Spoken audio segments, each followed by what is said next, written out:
ओम साई राम। मैं दर्शना Sharma Sai musical group से श्री साई सचरित्र प्रसंग में रोहिला रो रहे हैं बाबा के श्री चरणों में। कहा, बाबा मेरी तो कोई पत्नी भी नहीं है।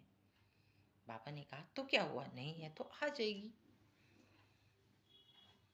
बाबा ने कह दिया, रोहिला की पत्नी बहुत गुस्से वाली है। जब वो भी नहीं बोलती, तुम क्यों बोलते हो भाई? रोहिला रो रहे हैं कि बाबा ने मेरा पक्ष लिया, मुझे महत्व दिया, मेरे काम को महत्व दिया। सबको बोला, जाओ अपना कार्य तुम भी अच्छे से करो। आज सबको बुरा लग रहा था। सभी शिरडीवासी रात भर नहीं सो पा रहे थे। कभी इधर कभी इधर, कभी इधर कभी इधर। उनका ध्यान रोहिला की तरफ गया ही नहीं।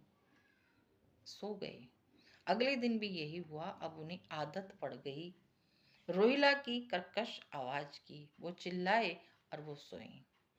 अब उनके पास शिकायत करने के लिए कुछ भी नहीं था कि रोहिला तेज बोलता है, धीरे बोलता है, क्योंकि रोहिला अपने कार्य को अच्छा कर रहे थे और वो अपने कार्य से आके आराम से सो रहे थे, क्योंकि ध्यान रोहिला की तरफ नहीं था। जी हाँ, बात सिर्फ ध्यान की थी जो बाबा ने समझाई। जहां आपका ध्यान होगा वहीं आप भटकोगे। आपने उधर ध्यान ही नहीं दिया तो आराम से सो गए।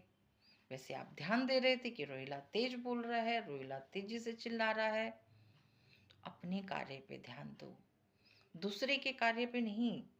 यही बाबा का उद्देश्य था कि अपने कार्य पे ध्यान दो, रोहिला के कार्य पे नहीं। अब रोहिला के जाने का समय आ गया। रोहिला ने कहा, बाबा आपके पास समय बहुत अच्छा बीता। सारे शिरडी वासियों ने कहा, अरे अब क्यों जा रहे हो, हमें तो कोई परेशानी ही नहीं।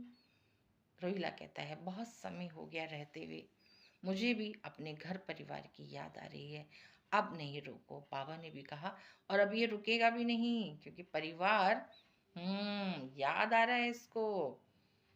रोहिला चले जाते हैं अपनी आंखों में आंसू लिए, सबके बीच से हाथ जोड़ते हुए।